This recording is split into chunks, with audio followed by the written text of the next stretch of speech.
Communication and Informatics, former secretary of the International ICT Business Study Program, and is still active as an internal auditor for Telkom University and a researcher at the Digital Business Ecosystem Research Center. She has also produced books related to the HR field and is also active in conducting research and community services related to the subjects she teaches, apart from being a consultant and speakers or presenters. Ladies and gentlemen, without further ado, please welcome Dr. Fetty Purwitasari.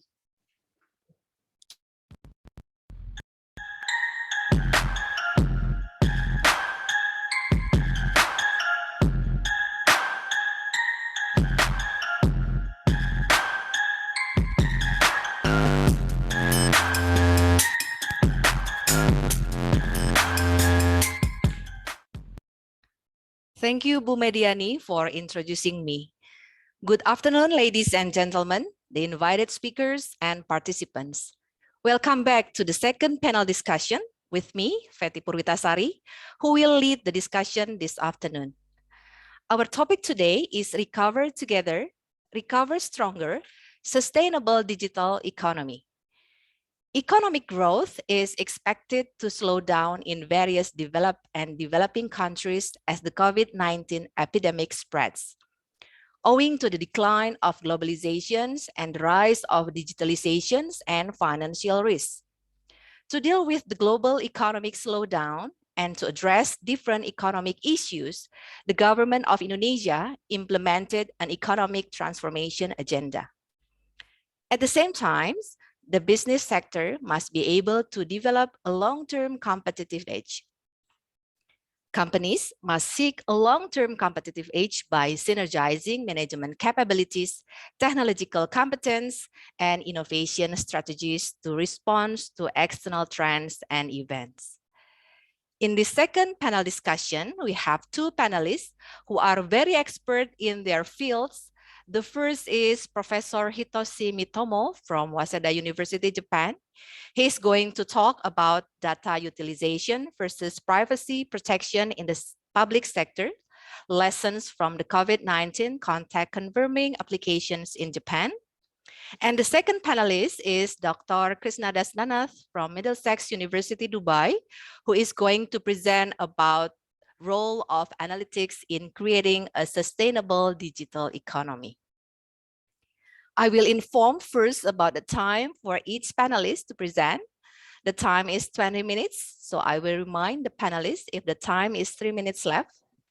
And for the participants, we have questions and answer session after all panelists finish their presentation. So don't forget that the committee has prepared some reward for selected questions. Don't forget to write your questions in the Zoom chat. Now I'm going to read the short CV of our first panelist, Professor Hitoshi Mitomo. Hitoshi Mitomo is a professor of digital economy and sustainability at the Graduate School of Asia Pacific Studies and director of the Institute of Digital Society, Waseda University, Japan. He has served as president of the Japan Society of Info Communication Research and a vice chair of the International Telecommunications Society. Professor Mitomo's research spans a wide range of socio-economic and regulatory issues related to ICT deployment and utilization. His current research focuses on the socio-economic impacts of ICT. He is also interested in the behavioral economics approach to media access and the use of ICT in times of a disaster. While serving as a member of the Telecommunications Councils of Japan's Ministry of Internal Affairs and Communication, he has been involved in various aspects of ICT policy development. Very inspiring CV indeed, Professor. All right, Professor, you may begin your presentation after your short video profile.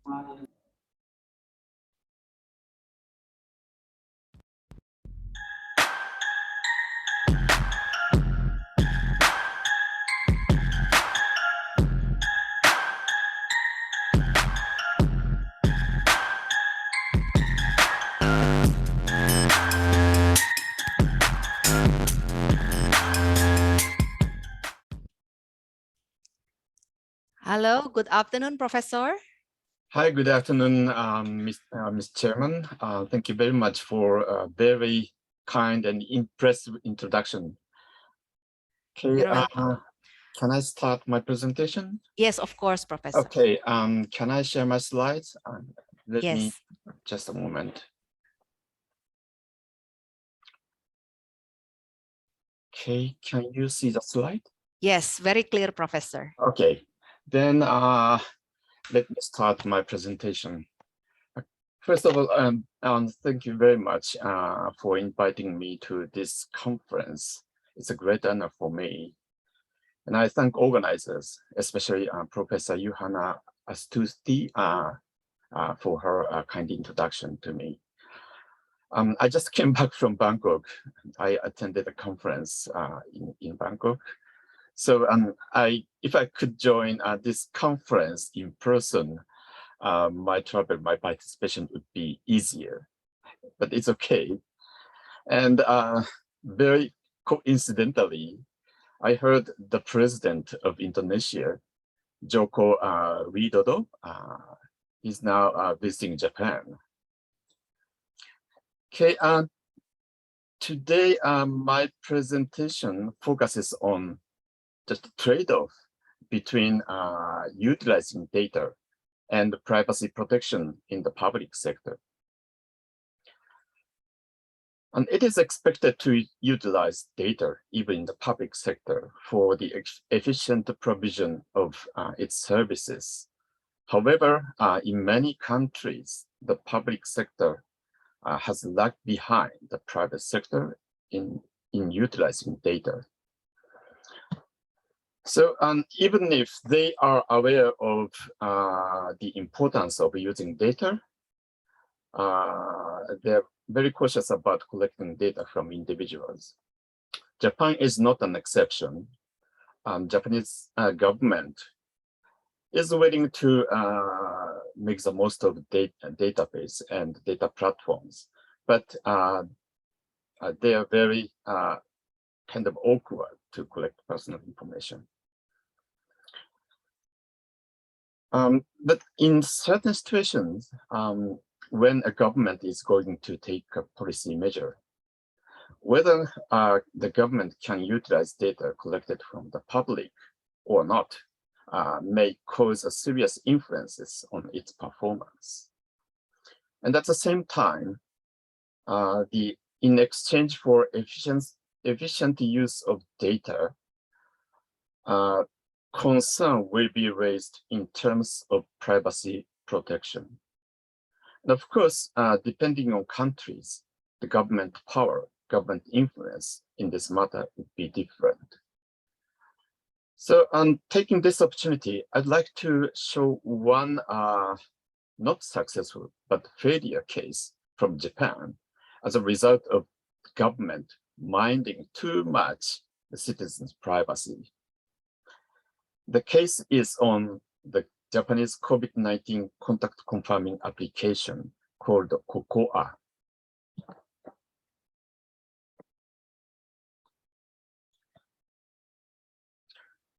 As I explained, there's a needs for, just a moment.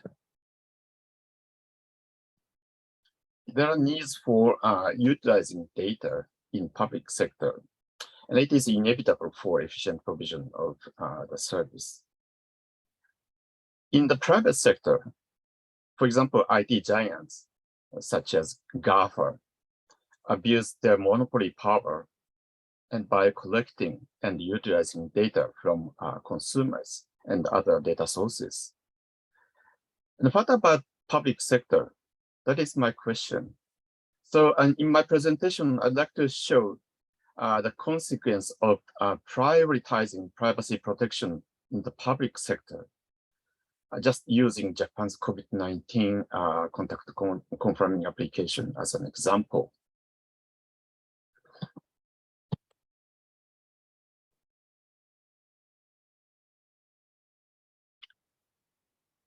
So the contact confirming or contact tracking and tracing applications were not successful in many countries. many Western countries have faced low diffusion and utilization. Japan is not an exception. However, in East areas, in East Asia, countries such as South Korea, China, Taiwan, Vietnam, they could successfully control the infection in the initial stage of infection using ICT.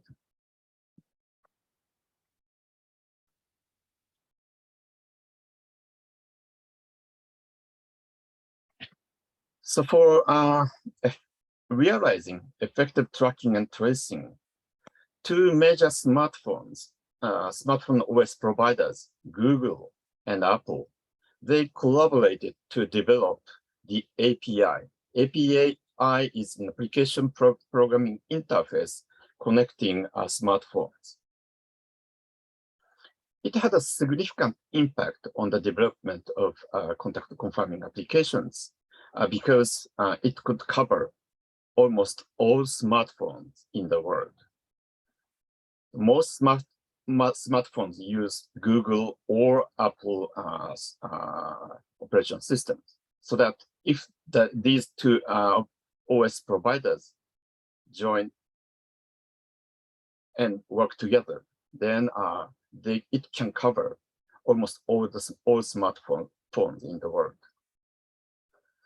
And as of February 2021, around 39 countries adopted the Google Apple API, as shown in the table on the right. However, infection control was not particularly advanced in these countries. According to the COVID-19 performance index provided by Lowy Institute, the average ranking of their performance was 48.9 out of 102 countries. And the average score was 49.8 points out of 100. So that means they are almost the same as the average of all countries in the line. All countries. Of course, the performance was not achieved only by the application, but it is interesting to see no evidence was found that the countries adopting the API show high performance. Japan has also adopted this API. Then we come up with a question: how the application was utilized, and what about its performance?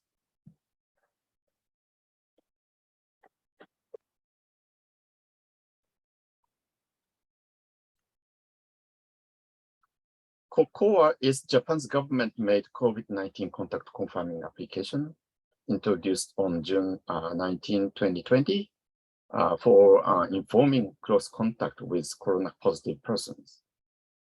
The Prime Minister Abe urged people to install COCOA, saying that 60% of population coverage should be achieved for the application to be effective. The people should be willing to adopt the application. Nggak usah ya, mau aja di live nanti. Di live aja ya. Di live aja nih. Sorry, what's the matter? It's okay. Yes, please, Prof. Okay. Yeah. People should be willing to adopt the application if the government can create momentum to introduce the application, because Japanese people have a negative character, national character of strong peer pressure. For example, almost everyone still wears a mask outdoors. Almost it is no longer mandated by the government. It's not mandated to wear a mask, but people still wear masks. Regarding the COVID-19 contact confirming application, COCOA, its diffusion rate was very low. As of September 30, 2021, the population coverage was around 24.3%. In addition, for the application to be effective, corona positive persons should register positive.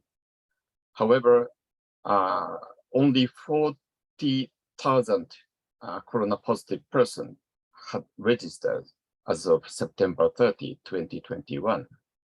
This is only 2.6% of total positives. Very small number of positive persons registered positive.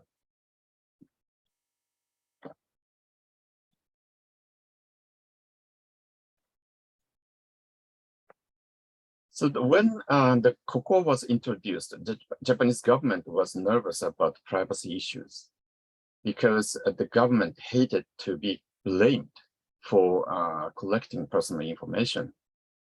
The government advocated that the application doesn't collect any personal information. It cannot identify the person coming into contact. Users can uninstall the application and delete the record at any time. And the downloading and registration of positive are at free will. As a result, COCOA doesn't provide helpful information to users. So privacy considerations spoiled the effectiveness of application.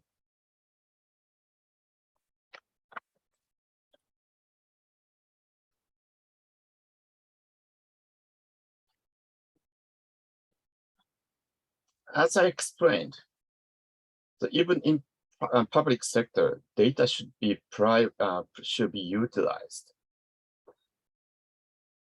And in private sectors like GAFA and BUS is in China, they demonstrate dominant power. Their source of the power should be the data dominance. They have big data and data platform. So they can abuse that power. They provide services, applications free of charge. And many people are willing to use these services because it is free, they are free, and also they are very attractive. But in exchange, these operators collect personal information. And on the other hand, we have some privacy concerns. And in many cases, especially for private services, personal information is collected before we realize it. And people are requested to agree with terms and conditions without reading them. And in Europe, they have some regulation called GDPR. It's an European version of privacy protection, but we are not very sure this framework is effective in terms of these IT giants. So what about the case of social applications provided by the public purpose? Still, the government hesitates to collect privacy data because it wants to keep its hands clean.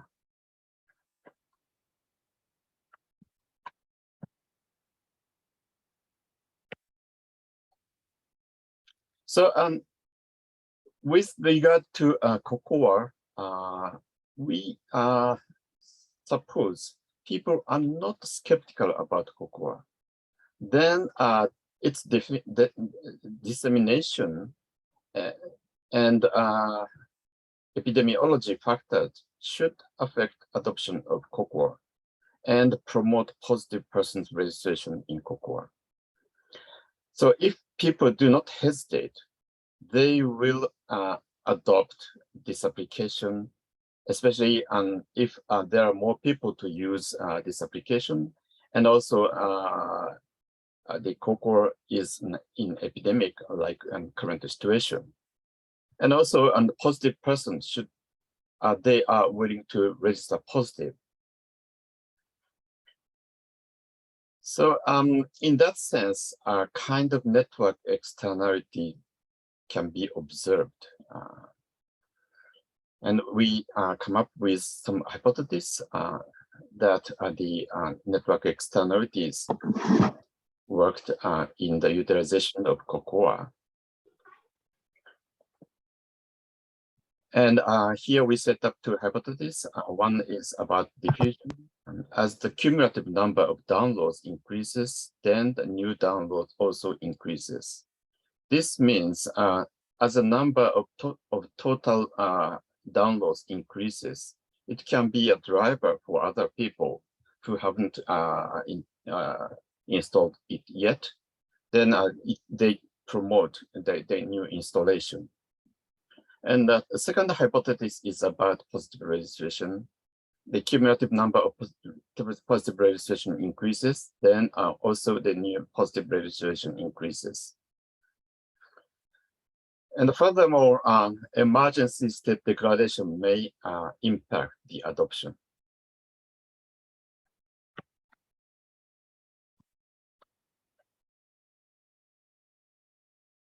So this is just how the number of positives increases during the observation period. I skipped this slide in detail. So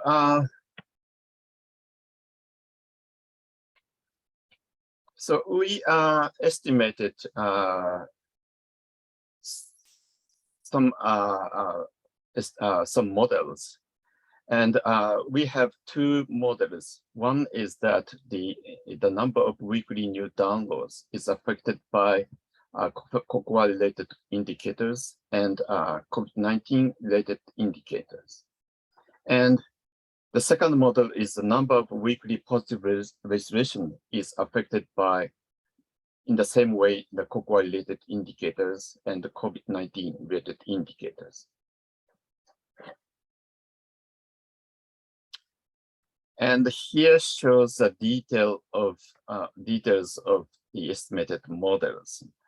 It's very complicated, so and the time is almost running, so I will skip the detailed explanation of these slides.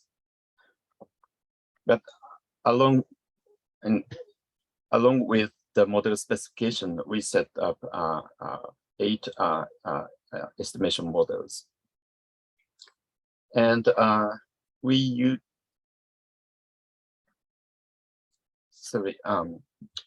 the method used is a log linear time series regression and with a Cochrane-OGAP estimations.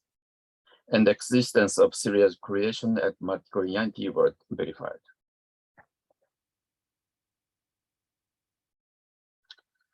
So here are the results, but the time is only maybe 2 or 3 minutes left. So I just briefly explain the result. Firstly, regarding the model D1, the number of downloads correlate with the number of PCR tests and the emergency declaration, but their significance is not very high. Regarding D2, model 2,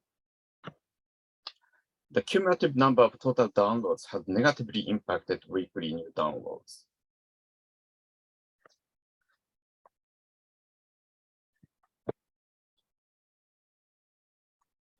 And in the same way, we can explain the details of the model, but I will skip them. So I also examined the impact of emergency state declaration, but its significance was very low. So about the number of weekly positive registrations, we estimated in the same way, but I skipped the result.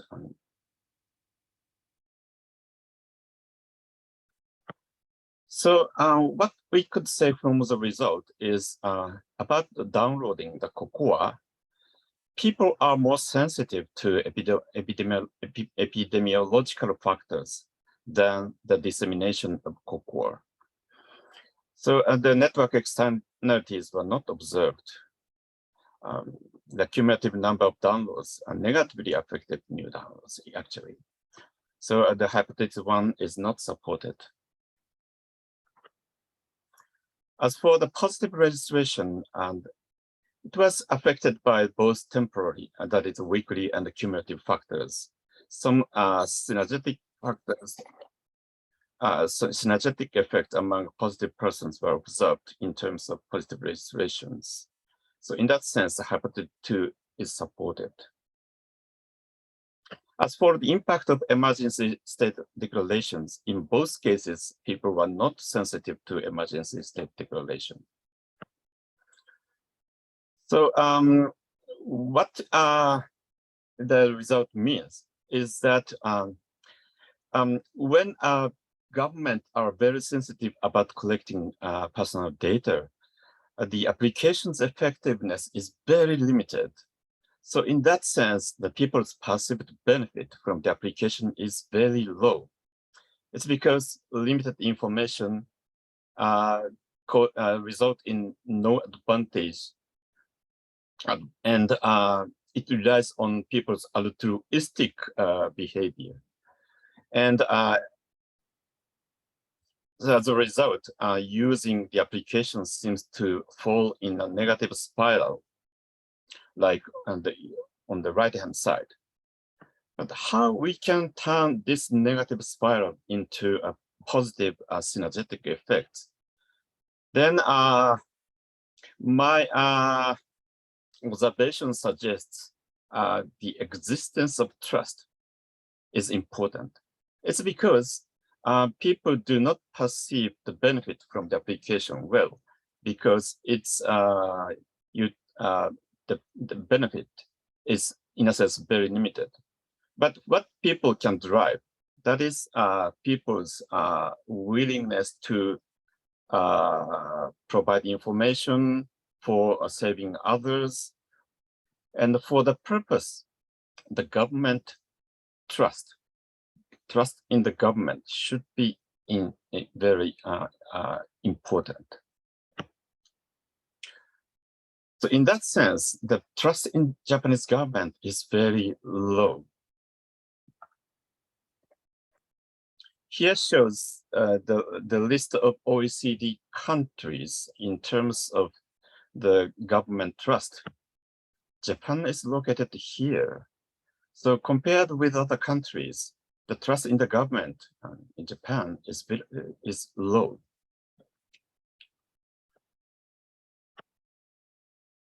And as a contrast, here shows a case of Finland. Finland shows a high penetration of the application. And in Finland, in the same way as Japan, they use Google Apple API for their contact confirming application called Coronavirukku. And as of 2021, they showed more than almost 50% of total population coverage. And the driver of this penetration should be a trust in the government, because they trust in the government, and as a result, they provide their personal information, and they make any claim that the government utilizes data. For example, this picture shows so-called National Jealous Day.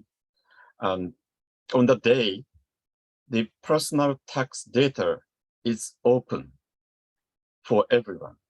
So, and it discloses everyone's tax information. That means income information as well. All information is open to public. But they complain. They do not complain at all. It is because, in a sense, they trust the government, and they are in the world of a kind of trust, so that as far as they are doing right, they don't need to conceal their personal information, even tax or income information.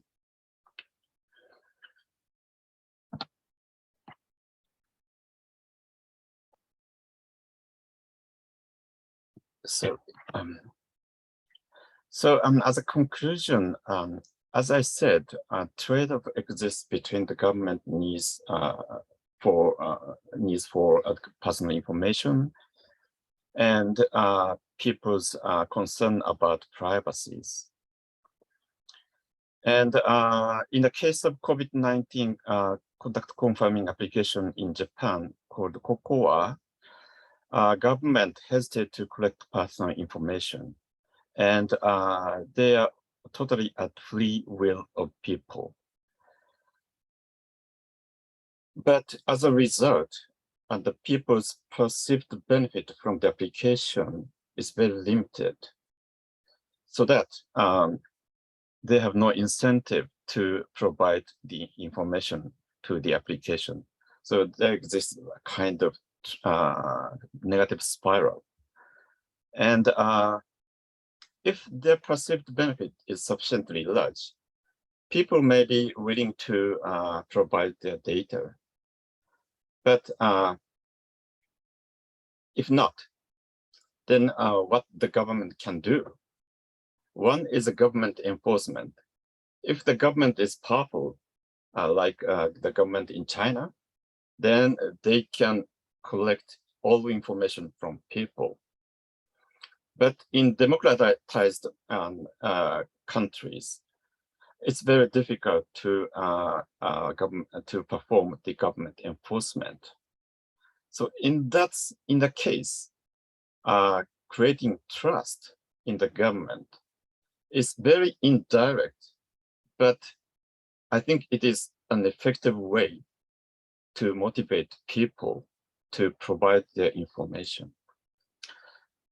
Okay, I'm sorry, my presentation is not very effective, but so it's time. So I will end my presentation. Thank you very much for your attention. Thank you so much, Professor Hitoshi. It is a very insightful presentation, Professor. Actually, we also have the application like COCOA, but it is the name is Peduli Lindungi in Indonesia, and I think we quite the same. Have like the trust, I mean the issue of the privacy protection. So I think privacy protection is also important, but at the same time we need the data. So I think that's the result of your research. I think it is very well implemented. I think the first is government enforcement, or number two is creating trust. Thank you so much, Professor Hitoshi. Okay, thank you. Okay, and then for participants, don't forget to write your questions in the Zoom chat. We will discuss the question after all presentation. Now we have come to the second panelist. I'm going to read the short CV of Dr. Krishnadasnanath. Krishnadasnanath is the campus program coordinator, MSc Data Science at Middlesex University, Dubai, and associate professor of data science. He is featured in the top 40 academic leaders of the world published by MIT Magazine Chief Data Officer list. And he is also the founder of Middlesex Insights Lab, an applied data analytics hub that brings industry expertise and data sets for the analytics community in the region. In his previous role at Majid Al Futtaim, he was responsible for leading the efforts of enhancing analytics and data science capabilities as part of the School of Analytics and Technology. He has extensive teaching experience in the areas of data science, cloud computing, social media analytics, and MIS with Middlesex University, IMT, and IIM Indore. He has executed several corporate training programs and data science consulting assignments with several firms in the UAE, such as PwC, Landmark Group, National Bank of Fujairah, and many more. He has been the keynote speaker at several prestigious forums, including Gitex Technology Week, Wonderland AI, and many more. He received his PhD from the Indian Institute of Management Kozhikode, IIMK, and his thesis covered the areas of green IT, sustainability analytics, and cloud computing. His career started as a computer science engineer, and he had successful professional experiences with Microsoft Research and Honeywell.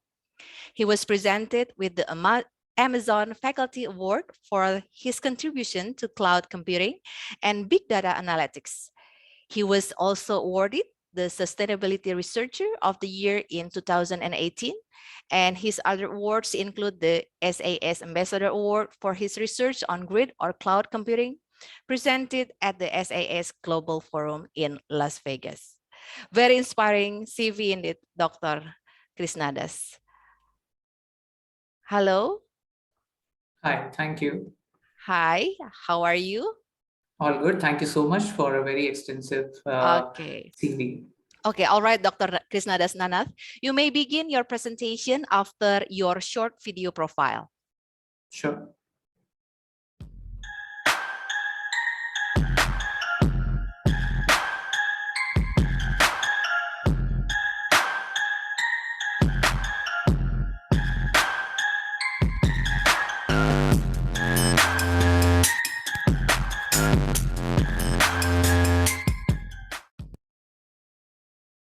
Thank you so much for this lovely introduction. My name is Krishna Das, and I'm very happy to be at this particular conference, and particularly hats off to all the organizers. I've attended few sessions since the morning, and this is one of the most well-organized hybrid conference that I would say a very well executed online conference. So well done to all the organizers. I'm quite happy to be a part of this conference.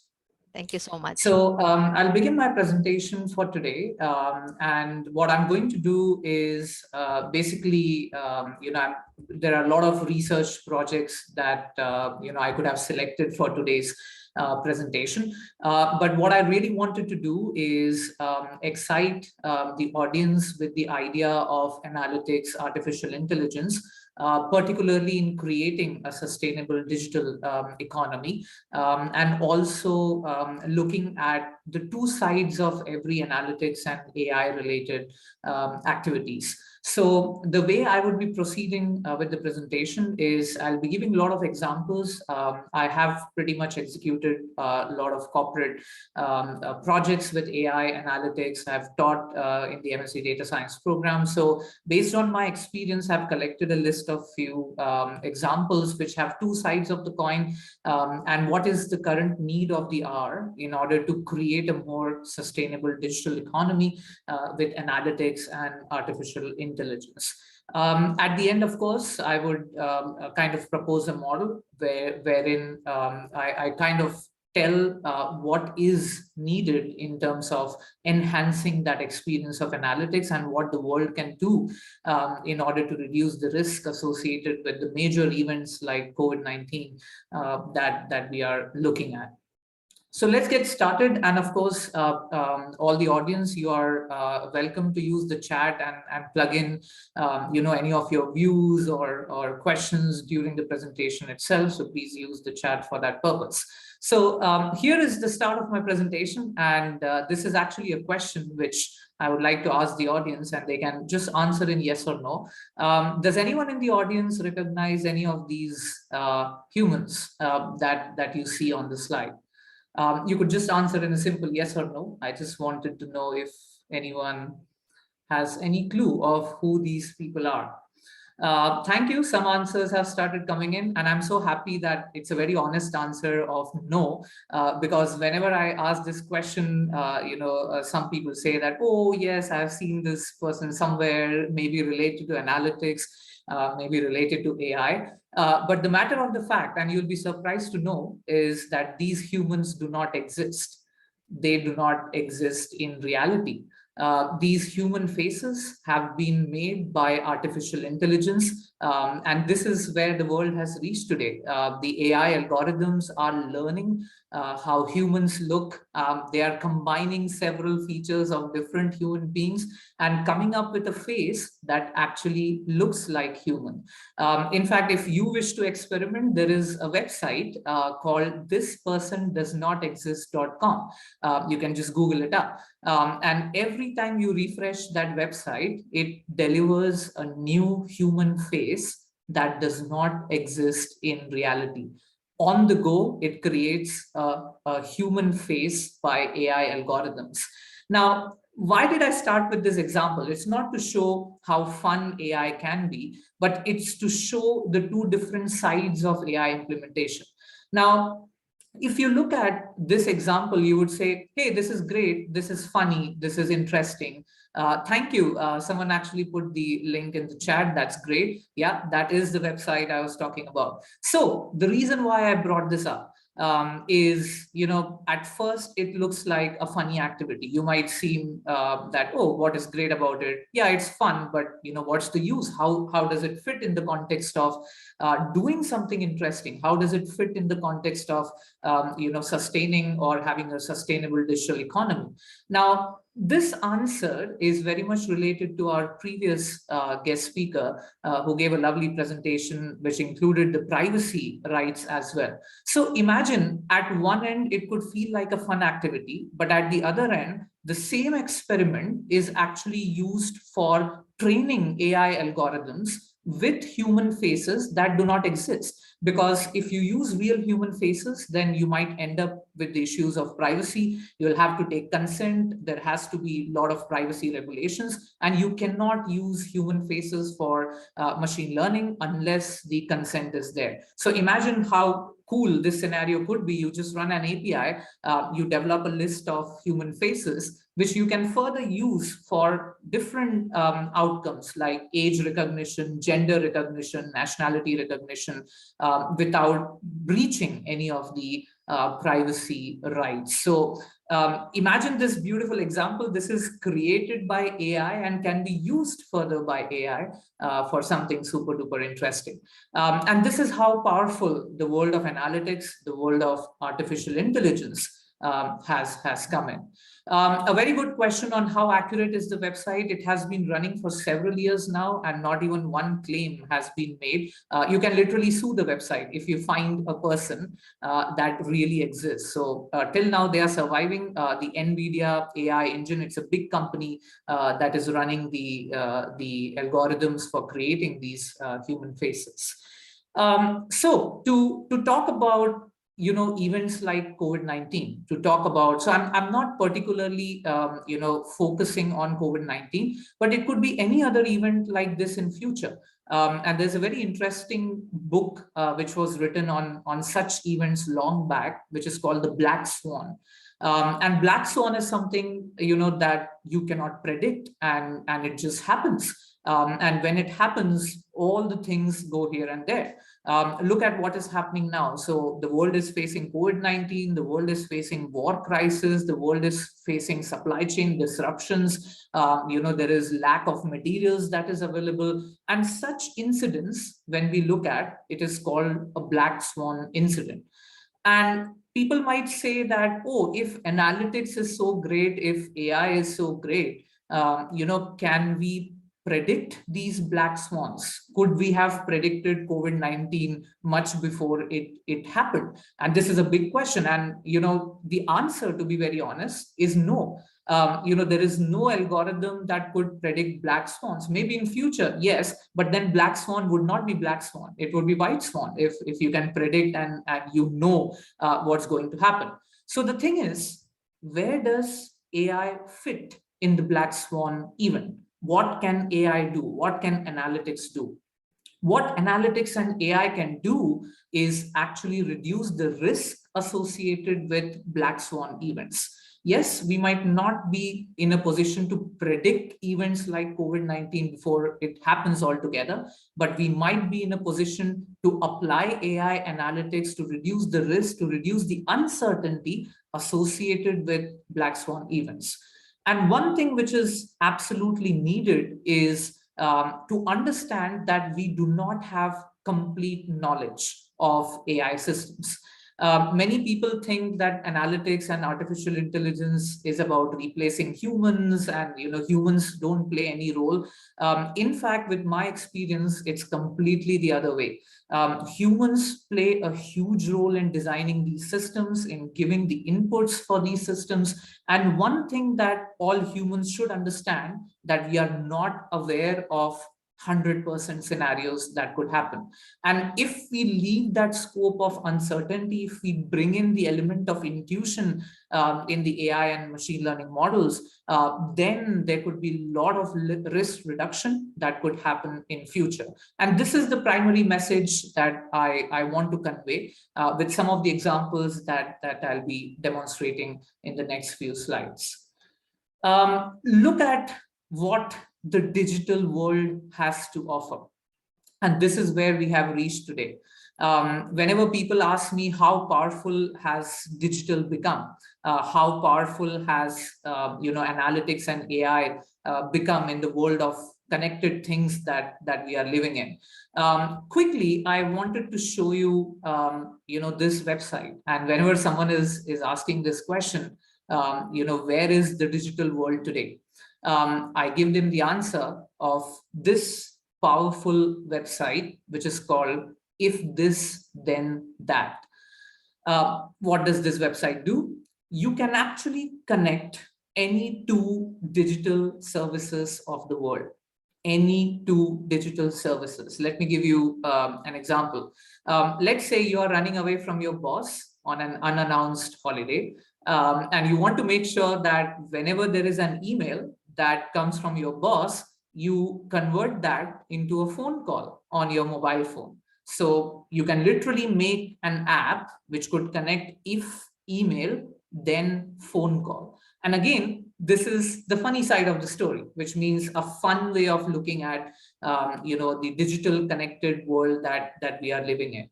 But think about the excellent ideas that could emerge from a platform like this. You could use this platform for social listening. You could use this platform for connecting something like Twitter onto a database like Google Sheets, etc., etc. You could actually prepare emergency services based on connecting any two different parts of the world, different parts of the digital world. Let me show you a live example here quickly, if we can. So if you go for creating, this is how powerful a digital world, connected world looks like. You can put anything in this, you can put anything in that. Let's try and do something. So look at the digital services. So you can say if the temperature goes above a certain degree, then you can switch on the AC automatically. You can switch off the heater automatically. So you can pretty much connect any two smart services of the world. Let me do something for a brilliant initiative, which is called social listening. So let's have a look at Twitter and imagine how powerful now the social listening has become.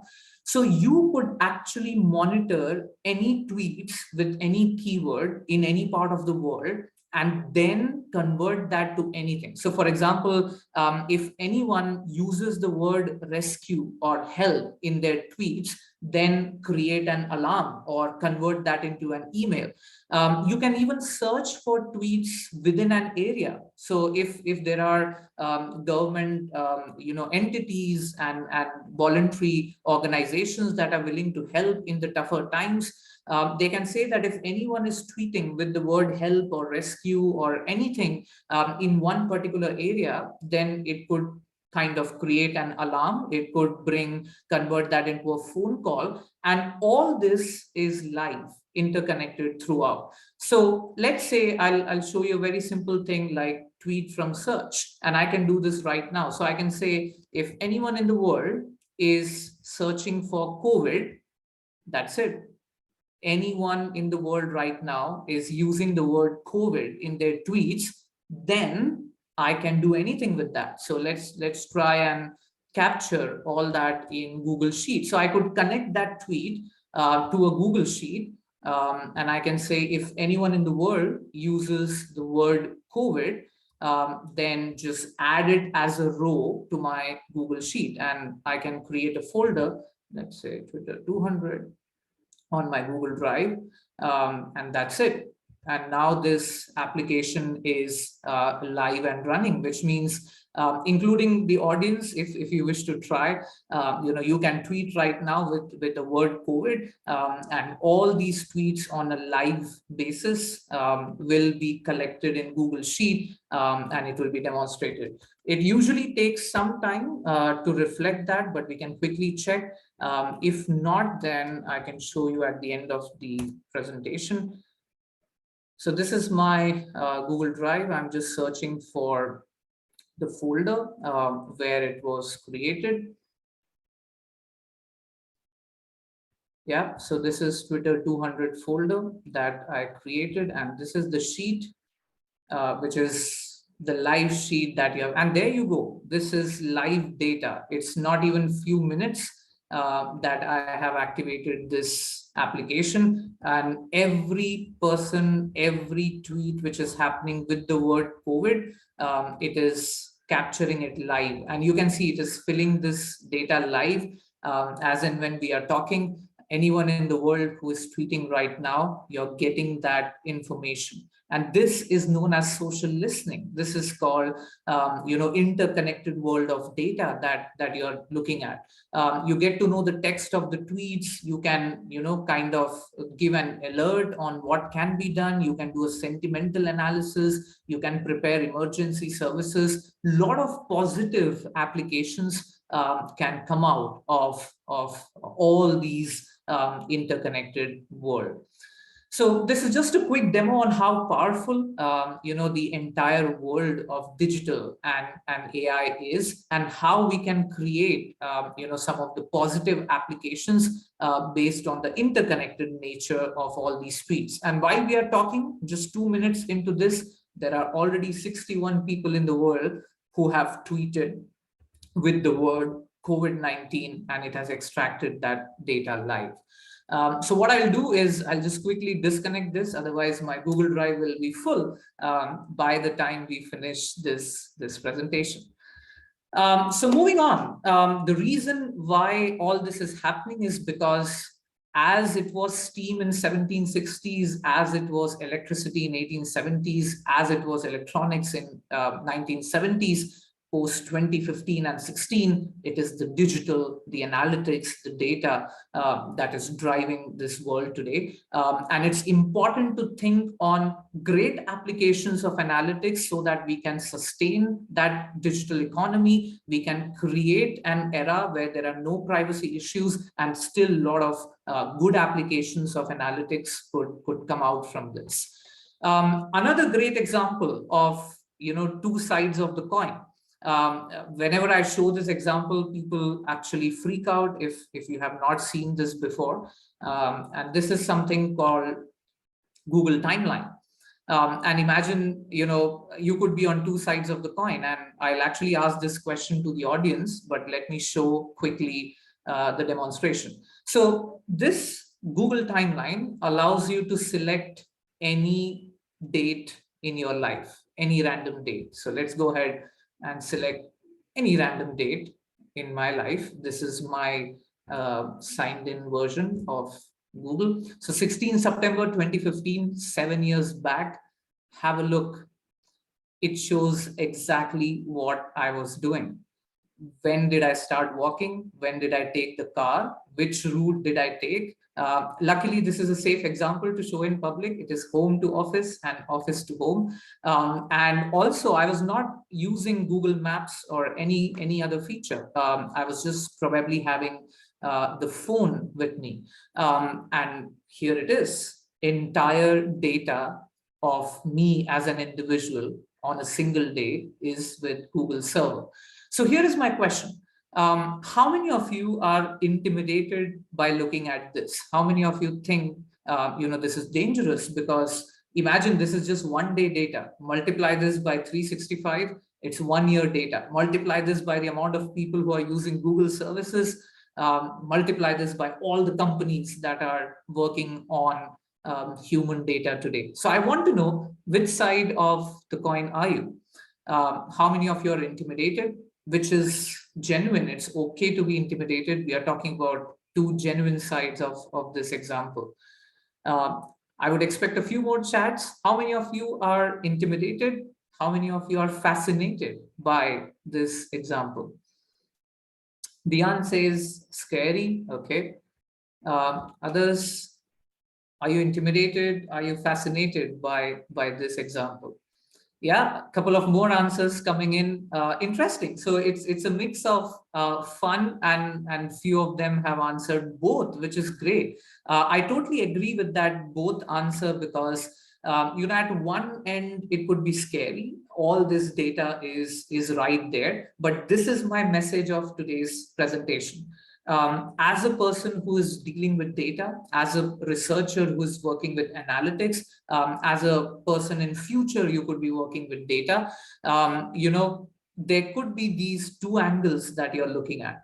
One is breaching the privacy and say, oh, let me look into this person's historical data and see what this person is doing and selling this data, making money, which is not what we are looking at. The other angle is, can we make a sustainable application out of it?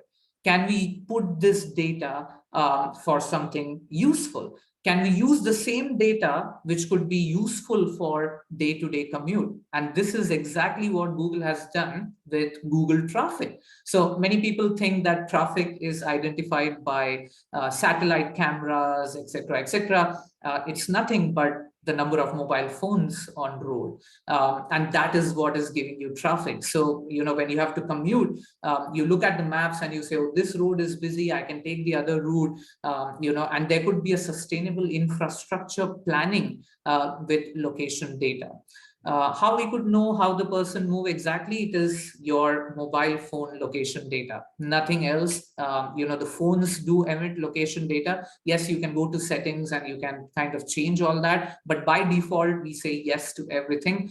We give the permissions for location. And this is where organizations have to be careful in dealing with customers' data, but more importantly, they have to create applications, sustainable applications, which could use analytics for a meaningful purpose. Amazon, for example, I know I'm just out of time, so quickly 5 minutes more probably. Amazon, for example, started something called predictive delivery. Again, this might look funny. So they actually deliver items before you have ordered these on Amazon. Now, this is scary. Imagine a person standing on your door with an item saying that our algorithms predicted that you will buy this particular item without you actually ordering that item on Amazon. Now, at one end, it could look like a funny application of analytics, but at the other end, we need to look at risk mitigation. How can Amazon do something like this? Because it involves a lot of money. You're talking about sustainability. You're talking about, all these vehicles carrying these predicted products, and the customer could just say no. And the way Amazon uses analytics to reduce the risk associated with this is they do a location-based prediction, which means if they ship the product to a particular location, they have algorithms that compute the probability that someone within that location will end up buying that predicted product. Also, they work on optimization of routes, reverse supply chain planning, so that no additional cost is incurred when they are doing this predictive delivery. So what looks like a very fun activity, the important part is, can the risk be mitigated, which is the true purpose of any analytics in this sort of world that we are living in. Can we reduce the risk associated with the analytics projects that is working in today's economy? I can talk about a great example from my previous work experience. We used to, work for one of the biggest retailers in the Middle East region. We used to run several malls. And there are several clients who used to come to our mall. So it could be a Starbucks coffee shop, it could be a Costa coffee shop, luxury brands, etc., etc. And we used to charge them based on the percentage of revenue that they make in the mall, which is the typical way of any mall charging their clients. Now, what happened is we ran a predictive model that before Starbucks is coming to our mall, we could predict the revenue that Starbucks will make. And according to the predictive model, we will charge them a revenue sharing basis, which was great. But then came COVID, when the empty spaces were more, less clients were coming to the mall. And what we did is the same analytics algorithms we reversed for finding the most suitable client. So we worked with the same model, same data, and we started approaching clients telling that, if you come and occupy this position in the mall, our analytics reveal that you will make this much revenue for the years to come. So the same AI use case can be flipped around in order to reduce the risk, in order to recover stronger in the era of tough times, which is, again, one of the interesting ways on how analytics can be flipped around to recover strongly.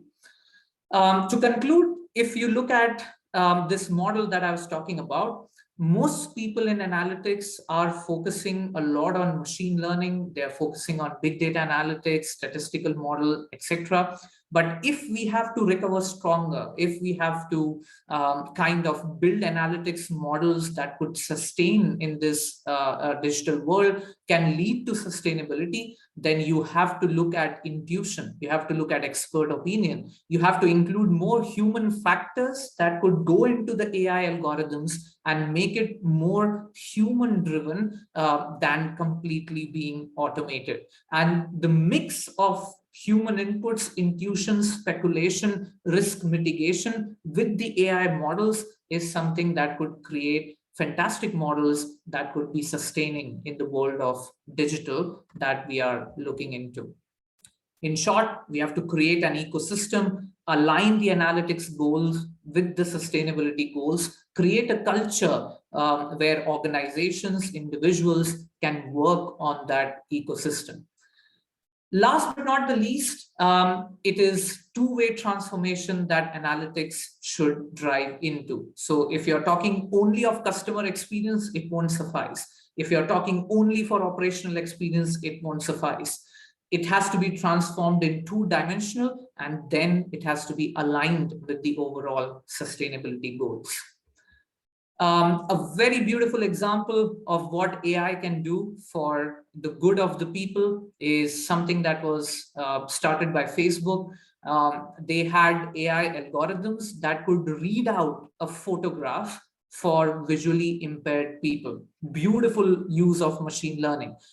It automatically scans the image on the Facebook feed and it reads out what the image may contain. And there's a beautiful video on YouTube where they explain how they have built these machine learning algorithms, to describe the images to those people who cannot see and make them a part of Facebook community. They can see, they cannot see, but they can listen to these images which their friends and their network have posted on Facebook. So a lot of such applications, which is called the AI for good, can again enhance the sustainability aspect of the entire UN Sustainable Goals, and artificial intelligence has a long way to go in order to put this agenda into consideration. And if used properly, it's a fantastic tool for creating a sustainable digital economy. So with that, I come to the end of my presentation. Sorry, I think I've exceeded 5 minutes, but I think I've conveyed my message. Thank you so much for patiently listening. I'll be happy to answer these questions on screen. Thank you so much, Dr. Krishna Dasnana, for a very interesting presentation. Okay, now we are going to start our question and answer session. As we can look at in the chat box, there are many questions who are very interested to ask a question related to the topic that the presenters has already explained before. Okay, but here the committee has already prepare and write down the questions in the slides. The first, this is from Ibu Ratna Lubis, yeah, from Telkom University, and the question is for Professor Mitomo and also Dr. Nanath. For Professor Mitomo, the question is, are you afraid or excited of those personal data hyperconnectivity in these current digital environments because of global pandemic? Okay, yeah, thank you very much for the question. It's very interesting question. Yeah, when it comes to private sector, hyperconnectivity is not a concern.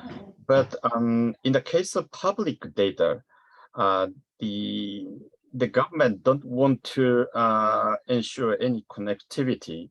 I mean, especially among countries. And so in that sense, in short, even under this kind of global pandemic, government still try to confine their database or data issues within the country. And there would be no case to work together among countries, I suppose. Yeah, that is my question, my answer. Thank you so much for the response, Prof. Hitoshi. Ibu Ratna, do you have any comment for the answer from Professor Hitoshi? Mitopo-san, I would like to know your answer. Are you afraid or are you excited? Just choose one of the word. Okay, yes or no, you mean? Afraid or excited? I am not afraid. So what do you mean by excited? Excited means that you would feel that this hyperconnectivity will improve our sustainability, will improve our human connectivity, will improve our no more inequality, something like that. The more future good for all of humanity. Yeah, and basically in ICT or digital technology should work for that. So in that sense, it is excited in your sense. But in the case of COVID-19, this application, I don't think the government seeks that kind of a direction. Then thank you so much. Okay, thank you so much, Professor Hitoshi. And the question for Dr. Nana, what is your definition of meta-learning in the field of AI? Please give me the 3 magic words, keywords. Yeah, this is also the question from Ibu Ratna. Yep. That's a very interesting question, and I like the way the question is framed, with the keywords. So first of all, let me just quickly talk about learning. If you talk about learning itself, you're learning from historical data, and then you are coming up with outcomes. That is learning. When you talk about meta-learning, you're talking about once the algorithms have given the output, can that output become the input for learning again? And that is what is meta-learning, which means we cannot stop at the output of the algorithm. We must look at these output, consider them as further input, and kind of reinforce that on a continuous basis. And that is what is meta-learning. So if you look at the keywords, for me, I think the 3 most important keywords would be learning for sure, which is the essence of every AI model. The second is refining, because you cannot stop at kind of a particular output. You have to keep on refining your model. And the third is efficiency. Can you increase the efficiency of this? And the perfect example of meta-learning, let's say, is all these fraud detection algorithms which are happening today. An AI algorithm can come up with a fraud detection algorithm, but a hacker or these fraudster can further kind of enhance their methods. And then AI should further learn from that, further refine it, and the attacker further refines it, and the game goes on. So this kind of learning from the output of the algorithm itself is what is meta-learning. And again, it's a very important question in the context of sustainability, connectivity, because if we stop at the position of just one output, we are not looking at sustaining this in the long run. If an AI use case has to sustain in the long run, then it has to go for meta learning, which means learning from the output itself. So that would answer your question. Thank you so much, Dr. Nanat. Okay, Bu Ratna, are you satisfied with the answer? Thank you, Dr. Nana. Thank you. Thank you. Okay, thanks so much. And then we shall go to our next question. This is for Professor Mitomo. The question is, data utilization and privacy sector are important, mostly in our digital and economic. Government has to make a policy and serious thing about it. Indonesia, as I have already mentioned before, this is called Peduli Lindungi, Professor. And in your study, low perceived benefit is one of the factors. Then the absence of trust, which trust in government has a relation impact to trust in application, is the biggest factor because of security of information data. So what if government as the moderation on online consultation, such as in Indonesia, we have Halodoc, yeah, this is the application for health, yeah, or Alo Doctor, and etc., to increasing the trust by increasing the perceived benefits of the application.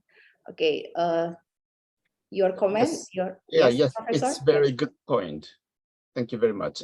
Yeah, but as far as in Japan, we don't have that kind of function provided by the government. Government just provide the application and just promote the use of application. That's only. They don't want. They might be too busy. I'm not sure, but they don't provide that kind of services to the public. And one way is to provide that kind of service by private sector. That is also important. But what happened in Japan is mass media. Mass media is very, they criticize the government and so open. And so the people are, in a sense, very much influenced by the mass media. So it's very difficult to offset that a kind of negative movement by the consultation of these using these services in Japan.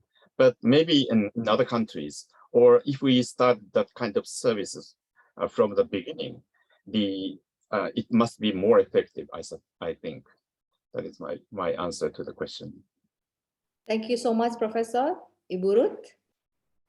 Thank you. Would you like to comment? It's enough. Thank you, Prof. Okay. Thank you so much, Professor. Okay. I think we can go to the next slides. What kind of, okay, this is the question also for Professor Mitomo. Based on your presentation, the country that has more data protection is having lower data collection to counter COVID-19. So for example, the use of Cocoa apps in Japan. So how about the use of big data in that kind of country or Japan for commercial purpose? I think in Indonesia, all of our digital footprints has been used for commercial purpose. Yes. Yeah. Yeah, okay. yeah, it's a very important point. But unfortunately, as for Cocoa, government doesn't collect any information. That is what the government insisted and when they started the service. So unfortunately, there's no big data supplying for private sector. But it's just an option.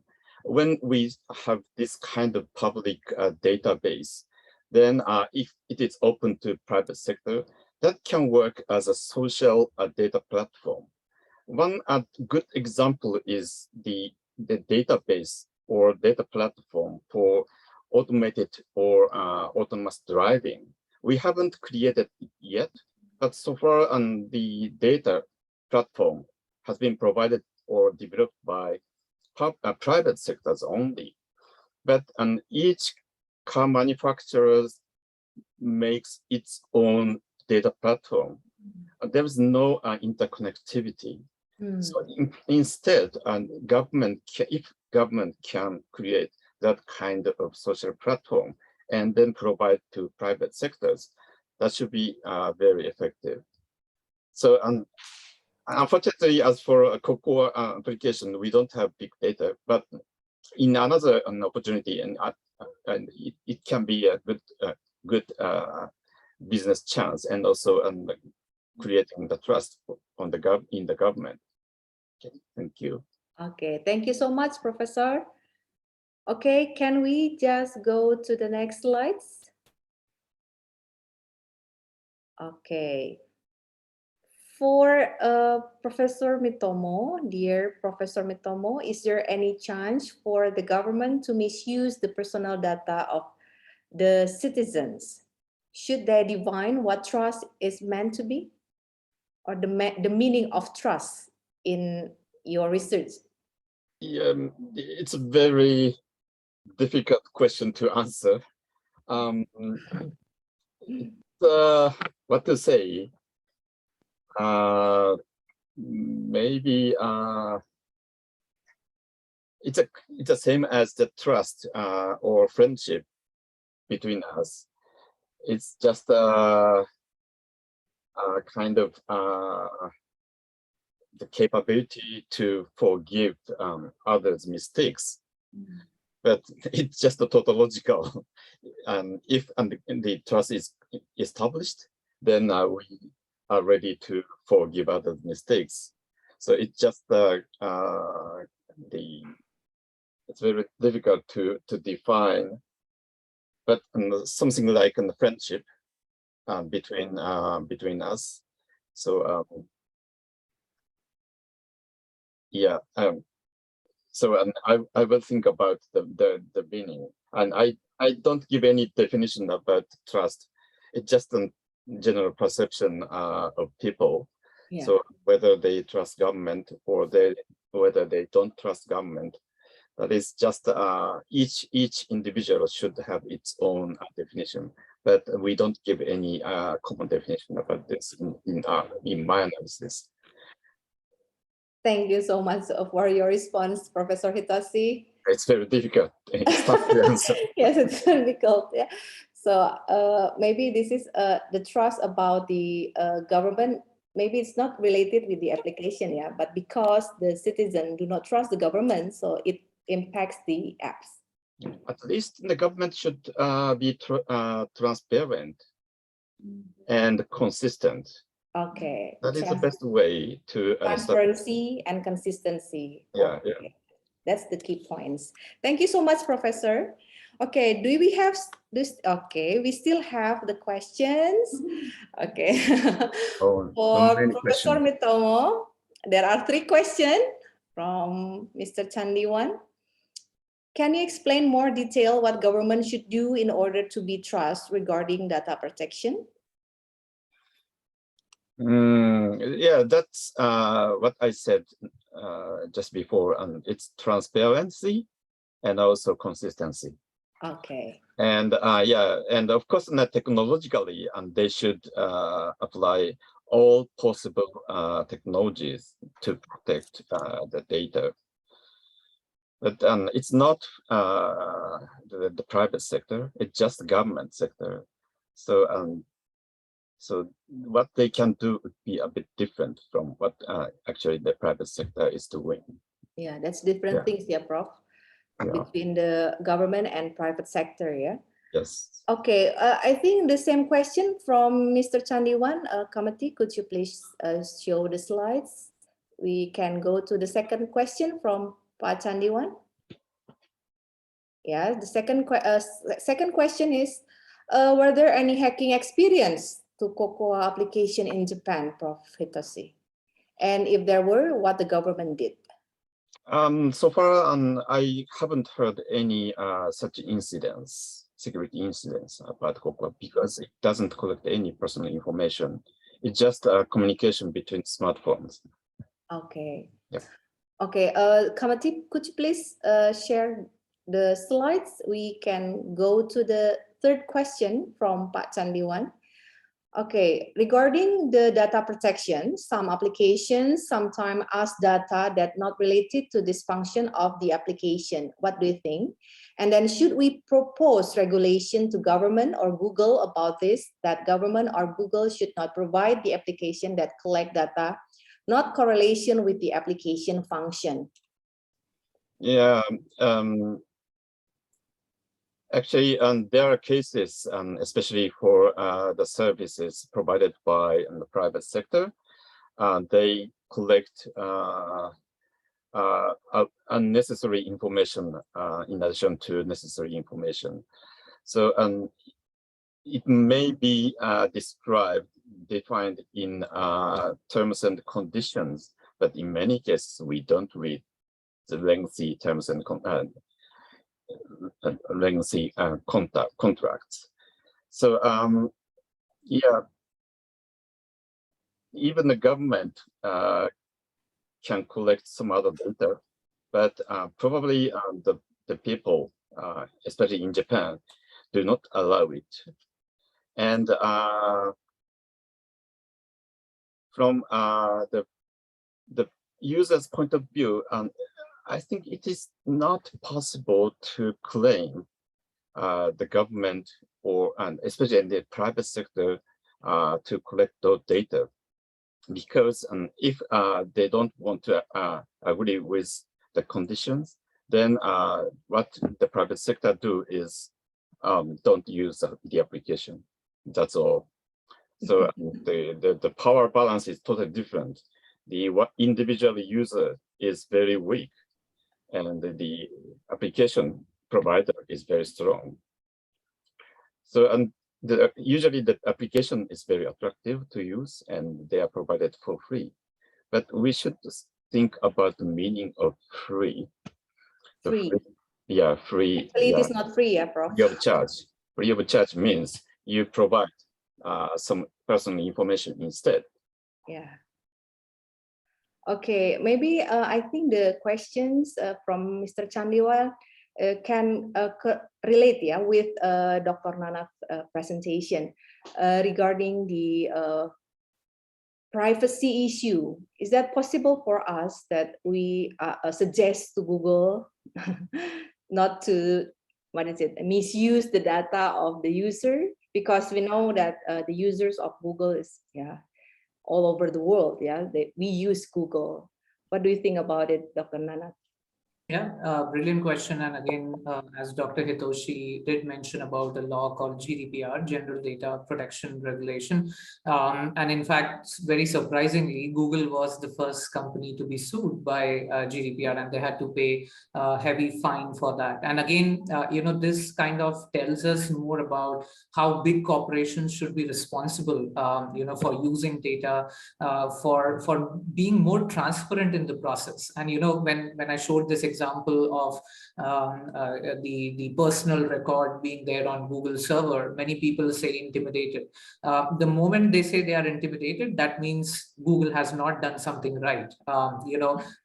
They might have put that in the terms and conditions, but it might be in such a cryptic language that no one really understood the fact that they are just going to track you every day. So how can you make things more transparent for the users? How can you abide by the law and make sure that the consensus is the most important thing in data collection, and also making sure that this data is converted into a useful application that could be used back by the users. So all these things, if taken care of, that's when we can see the world of data and analytics proceeding in an interesting way. Otherwise, then laws will have to become more and more stricter.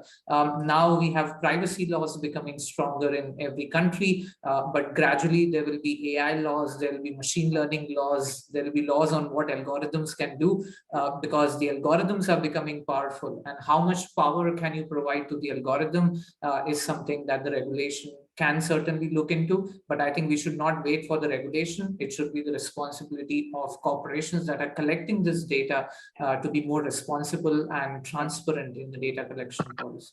Totally agree with that, Dr. Nana. Yes, I think the corporate should also wise, in using the data for the user especially for their apps. Thank you so much.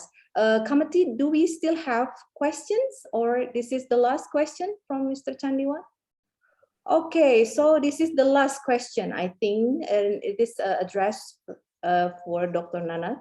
How does Google use the data to predict customer behavior? Oh, that's a very interesting question and a very controversial question in terms of what all Google can do in order to predict the consumer behavior. So initially, the idea was, more to provide customized ads and services based on your location history, based on the searches, etc., etc. But gradually, things are becoming more and more, beyond control in terms of what all is being used to predict consumer behavior. And again, the big question also remains that are consumers willing to get those suggestions? Are we open to get those suggestions? And that is where companies like Facebook, Google are becoming so much stronger. In fact, all of you can visit the security settings on your Facebook timeline. There is something called ad settings. And there's something called the keywords which are used by the ad agencies to search you on Facebook. And when you see those keywords, you'll be surprised to see many of these which probably you did not know about yourself.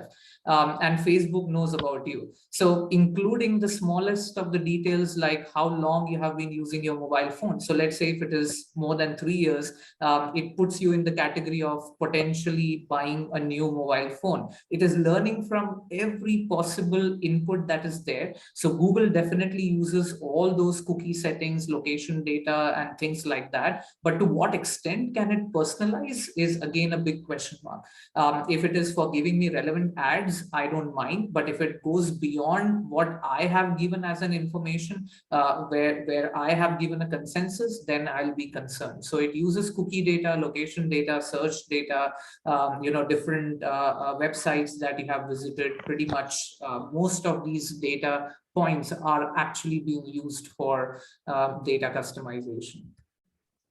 Okay, thank you so much, Dr. Nana. Ibu Iin, do you want to comment on Dr. Nana's response? Yes, thank you, Doctor. It's very clear. Yeah, thank you, Bu Fetty. Thank you so much, Bu Iin. Okay, I think that's the last question from the audience, yeah. And our time is also very limited, Prof. Mitomo and Dr. Nana. Yeah, so I think we can conclude that this pandemic changed everything, yeah, change the behavior, change the technology, and so on and so forth. So the most important thing that we should consider related to the data that we usually use in our daily life, yeah, we should be very, very wise in using the data, yeah? And also we have to, make sure that actually we have the privacy rights, and also the company also have the obligation, yeah, to protect the privacy of the data user. Okay, thank you so much, all the panelists, Professor Hitoshi Mitomo and also Professor Krishna Dasnana, for your wonderful presentation this afternoon. Thank you so much, and we are going to go back to MC Ibu Mediani. Thank you.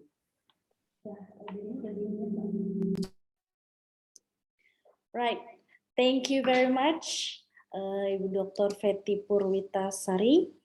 I believe that was an intriguing discussion. Hopefully, all participants will benefit a lot from this discussion.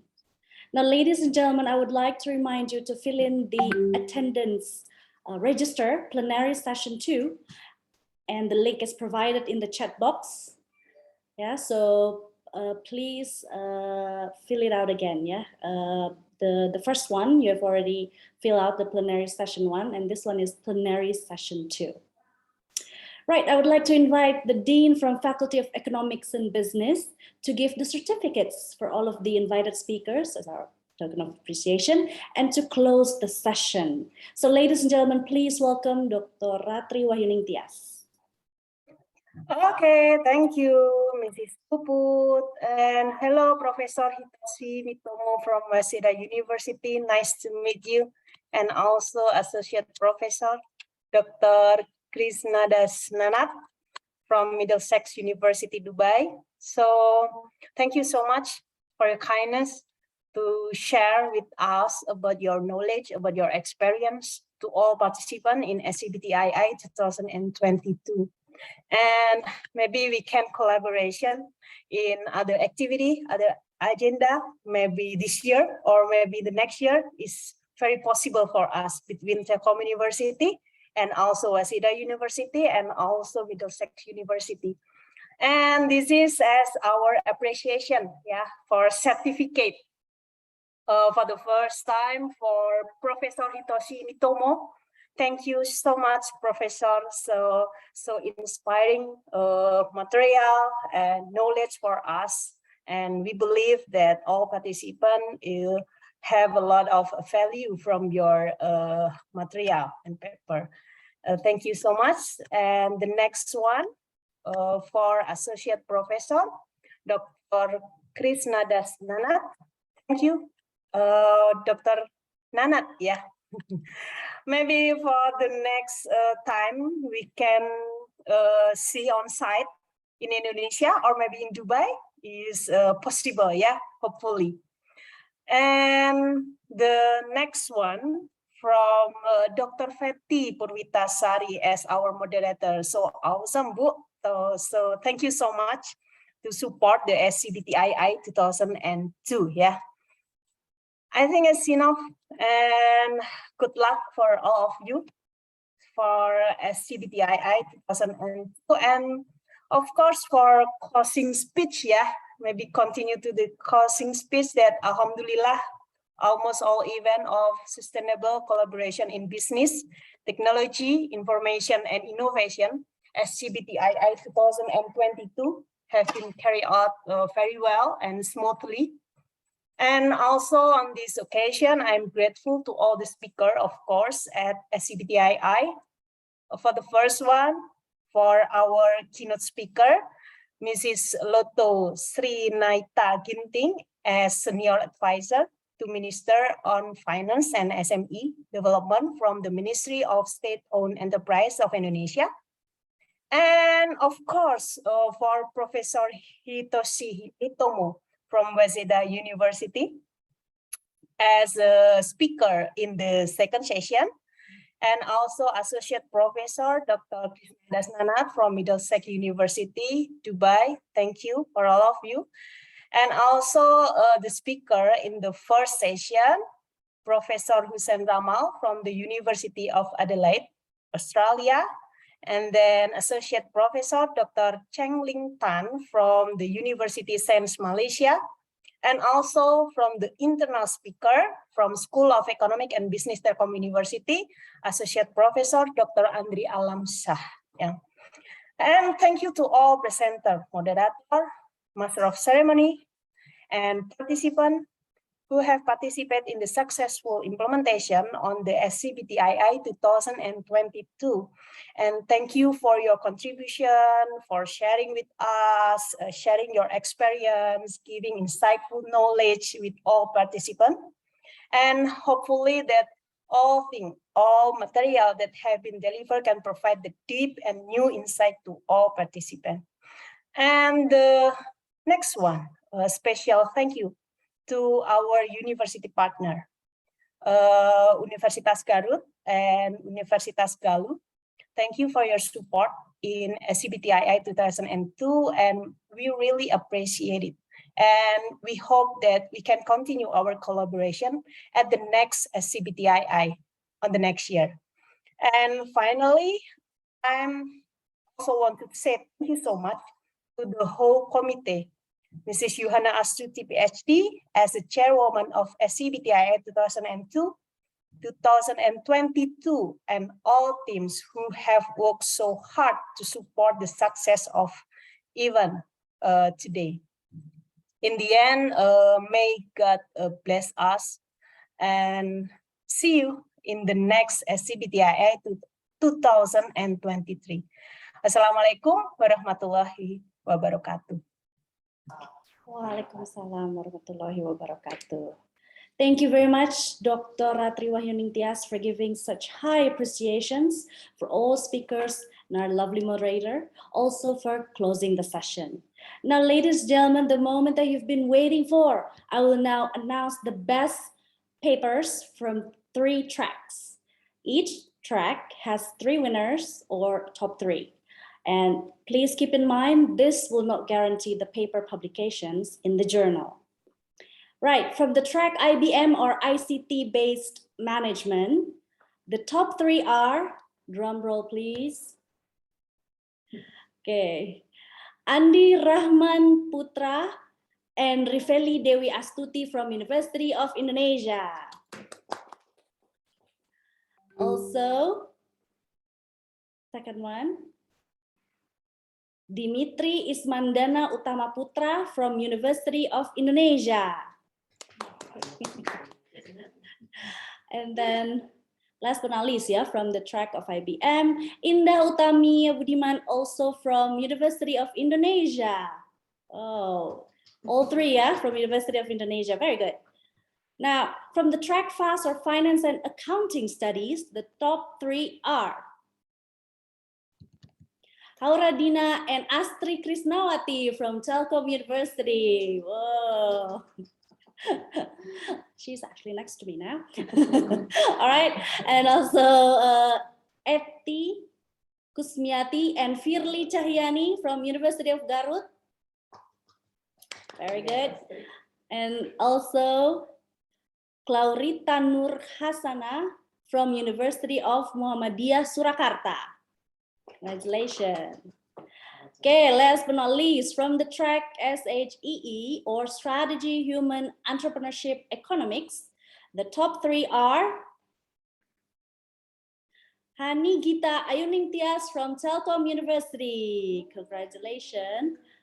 Also, the second is Erlin Anggraini from University of Muhammadiyah Surakarta. Very good.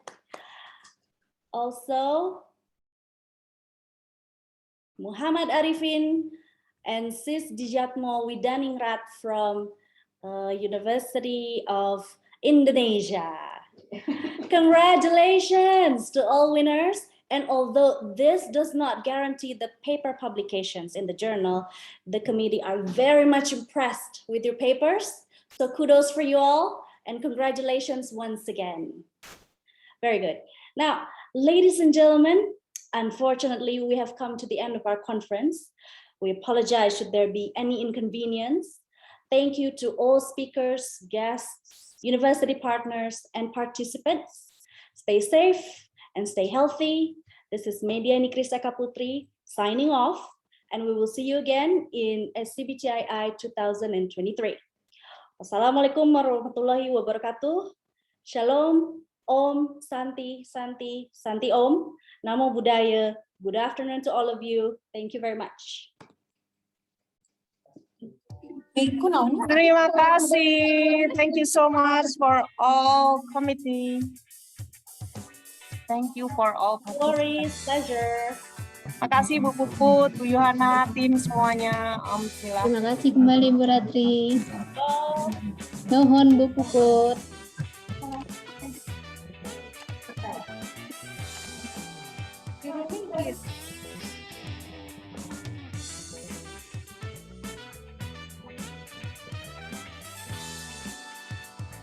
Terima kasih buat